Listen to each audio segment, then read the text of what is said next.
ब्रह्मचर्य 60 day challenge की इस वीडियो में आपका स्वागत है। लेकिन स्वागत सिर्फ उन लोगों का है जिनके पास धैर्य है, जिनके पास कठोर संकल्प शक्ति है, जो हर समस्या का सामना कर सकते हैं, क्योंकि ये सभी युगों की सबसे प्रबल तपस्या होती है, ब्रह्मचर्य। यदि एक तरफ कोई ब्राह्मण है और एक तरफ कोई नैष्टिक ब्रह्मचारी, तो वह ब्राह्मण भी उस ब्रह्मचारी के चरणों को छूने लगेगा, क्योंकि ब्रह्मचारी में एक अलग ही तेज होता है। जो अखंड ब्रह्मचारी होते हैं उनके रोम रोम में कोई अलग ही शक्ति नजर आती है। इसलिए जो भी 60 दिन तक ब्रह्मचर्य का पालन कर सकता है वो ही इस वीडियो को पूरा देखें, क्योंकि इसे देखने के लिए भी धैर्य की आवश्यकता होगी।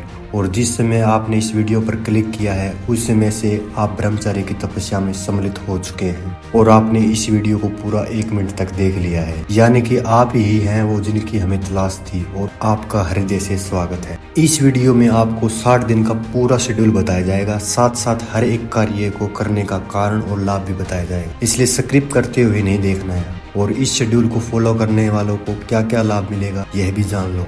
नंबर 1, आपका ब्रह्मचर्य नहीं टूटेगा। नंबर 2, आपके शरीर में शक्ति का विकास शुरू होगा। नंबर 3, आप मानसिक रूप से बहुत मजबूत हो जाओगे। नंबर 4, आपके शरीर में टेस्टोस्टेरोन की मात्रा बहुत अधिक हो जाएगी। और नंबर 5, यदि आप 60 दिन तक चैलेंज को पूरा करते हो तो आप उन 5 लोगों की गिनती में आ जाओगे जो बहुत ही आसानी से किसी भी आदत को त्याग देते हैं या अपना लेते हैं। क्योंकि साइंटिस्टों की रिसर्च के अनुसार किसी भी आदत को अपनाने में या त्यागने में 21 दिन का समय लगता है, लेकिन हम अपने प्रयासों को 60 दिन तक करेंगे ताकि हम उस आदत को पूरी तरीके से अपना लें। अब हम पूरे शेड्यूल की शुरुआत करते हैं ब्रह्म मुहूर्त से, क्योंकि महान विद्वानों और हमारे अनुभव के अनुसार सुबह के ये 3 घंटे पूरे दिन को निर्धारित करते हैं। अर्थात ब्रह्म मुहूर्त में उठना ही आपके जीवन को 70% सफल बना देता है। लेकिन 1 या 2 दिन उठने से कुछ नहीं होता दोस्त, आपको लगातार अभ्यास करना होगा। ब्रह्म मुहूर्त का समय यानी सूर्योदय से 90 मिनट पहले का समय ब्रह्म मुहूर्त कहलाता है। मतलब कि 4 से 5:30 बजे के बीच का समय ब्रह्म मुहूर्त में आता है। तो हमारा पहला नियम होगा ब्रह्म मुहूर्त में उठना।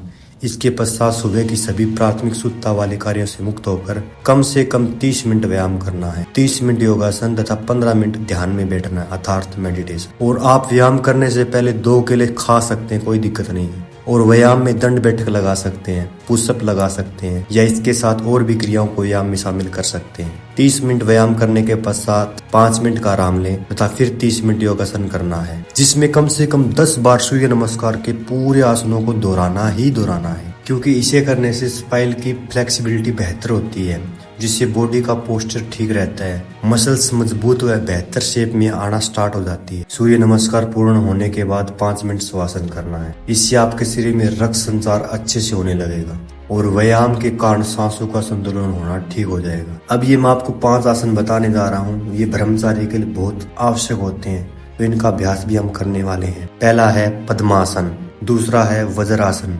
तीसरा है सर्वांगासन, चौथा है मत्स्यासन और 5वां है हलासन।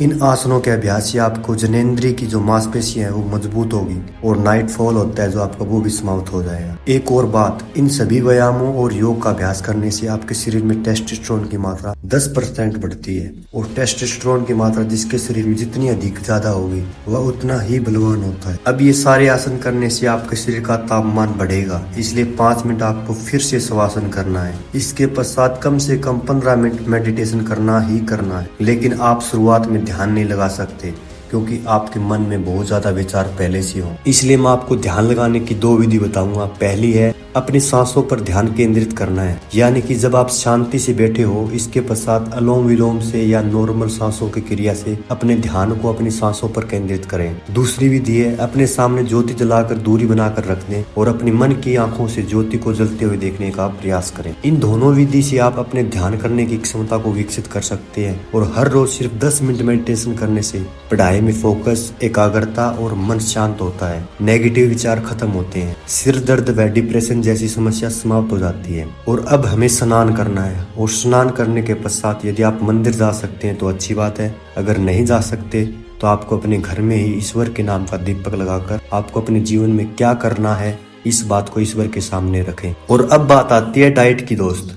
सुबह की डाइट में हमें क्या खाना चाहिए, तो इसके लिए आपको रात में 1 मुट्ठी मूंग की दाल या इसके अलावा आप कोई भी दाल ले सकते हैं, कोई दिक्कत नहीं है, और 1 मुट्ठी मूंगफली के दाने, 8 बादाम, 2 अंजीर, इन सभी को पानी में भिगोकर एक मुट्ठी चने और 8 काजू व किशमिश के साथ इनका सेवन करें। और इन सब में से आप जितनी चीजों का सेवन कर सकते हैं उतना करिए। अगर नहीं कर सकते तो कोई बात नहीं, क्योंकि जरूरी नहीं है कि सब कुछ ही होना चाहिए। हमने देखा कि जिन्हें 1 साल से ज्यादा समय ब्रह्मचर्य का पालन करते हुए हो गया है, उन्हें इन सब की आवश्यकता नहीं होती। ये तो बस शुरुआत में आपके शरीर की कमजोरी को दूर करने के लिए होता है। और भोजन की बात करें तो आपको शुद्ध शाकाहारी भोजन का सेवन करना है दोस्त। तामसिक भोजन का सेवन बिल्कुल भी नहीं करना है। और सुबह का भोजन हर रोज 11 बजे से पहले हमें कर लेना है। और सुबह का भोजन करने के पश्चात अपने अपने अनुसार कार्य कर सकते हैं। इस समय आप अपने लक्ष्य के लिए कार्य करें और साथ ही 1 घंटा धूप में अवश्य बैठे, जिससे आपको शरीर में विटामिन डी व टेस्टोस्टेरोन की मात्रा में वृद्धि होगी। और अब अगर शाम को मंदिर जा सकते हो तो बहुत अच्छी बात है, नहीं तो अपने ही घर में ईश्वर का ध्यान करें। और नाइट रूटीन में भोजन से कम 20 मिनट एक्सरसाइज अवश्य करें। और पूरे 60 दिन में इसे 1 घंटे करने का अभ्यास बना लें। और रात को 8 बजे से पहले भोजन कर लें दोस्त। इससे आपका भोजन सही पचेगा एवं शरीर की संरचना में विकास करेगा। भोजन के पश्चात किसी भी बुक के 2 पेज पढ़ें, लेकिन बुक उसी विषय से संबंधित होनी चाहिए जो आप करना चाहते हैं या जो आप सीखना चाहते हैं। इसलिए मैं आपको अपनी तरफ से कोई बुक पुस्तक नहीं बता रहा हूँ, क्योंकि यह आपको ही ढूंढनी है। अब आपको चैलेंज का आखिरी काम करना है, वो ये है कि अगले दिन आपको क्या क्या करना है उसके बारे में कुछ लिखना है समय के साथ। लेकिन किस लिए लिखना है, क्या लिखना है, तो हमें लिखना है अपने भविष्य के लिए क्या करना है, उसकी शुरुआत के लिए, यानी कि जो आप आगे के समय में पाना चाहते हैं वो कैसे मिलेगा। यदि आज से मेहनत करोगे तब तो मिलेगा। इसलिए यह सोचना है कि कल ऐसा क्या करूं मेरा लक्ष्य मुझे मिल जाए, मेरा लक्ष्य मेरे और करीब आए। उस लक्ष्य के पास धीरे धीरे पहुंच जाओ। यदि आपके पास कोई लक्ष्य ही नहीं है तो इस 60 दिन में अपने लक्ष्य को जानो, क्योंकि बिना लक्ष्य के ये मेरी वीडियो आपको एक समय के बाद मजाक लगने लगेगी। इसलिए आपके पास 60 दिन का एक अवसर है अपने जीवन के लक्ष्य को पहचानने का। जब यह मिल जाए तो इसके लिए लिखना शुरू करें। और रात में ज्यादा से ज्यादा 9:30 बजे तक जागना है। इसके बाद सोना ही सोना है दोस्त। सोने से 1 घंटे पहले मोबाइल का यूज नहीं करना है। और उठने के बाद पहले जो बताया गया है, जो नियम मैंने बताए हैं ऊपर, उसको फॉलो करने हैं। उसके बाद ही मोबाइल का यूज करना है। उठते ही मोबाइल का यूज मत करो दोस्त। और अब मैं आपको बता दूं, इस चैलेंज में जो मैंने नियम बताए हैं ये सब किसी किसी के लिए तो बहुत आसान है और किसी के लिए बहुत मुश्किल। लेकिन आप आपके मन को अपने अनुसार कार्यों पर लगाओगे तो सब आसान है दोस्त। इसके अलावा आपको नेगेटिव विचार भी बहुत ज्यादा आएंगे, जैसे कि नींद नहीं लगना, सुबह जल्दी नींद नहीं खुलना, या फिर ध्यान लगाने में समस्या आना। ये सब कुछ होगा, लेकिन आपको रुकना नहीं है, क्योंकि आप सभी को सफल देखना चाहता हूँ मैं। और यदि इस समय नाइटफॉल की समस्या होती है तो चिंता नहीं करनी है दोस्त, इसके बारे में सोचना नहीं है। और जो चैलेंज लिया गया है उसको पूरा ध्यान लगा के करना है। जब आपका ध्यान अपने कामों में होगा तो नेगेटिव जो विचार हैं वो अपने आप आकर चले जाएंगे। अगर उस विचारों को पूरे ध्यान से लगा कर देखोगे नेगेटिव विचारों को, तो वो ज्यादा हैवी होते हैं। दिमाग लगाना नहीं है, उस पर ज्यादा फोकस नहीं देना है। फोकस हमें उस पर रखना है जो हमारा काम है, जो हमें आगे करना है, या प्रेजेंट में हमें क्या करना है उस पर ध्यान लगाना है। तो नाइटफॉल की समस्या उससे अपने आप ठीक हो जाती है। इस चैलेंज में ब्रह्मचर्य के नियम टूटने नहीं चाहिए।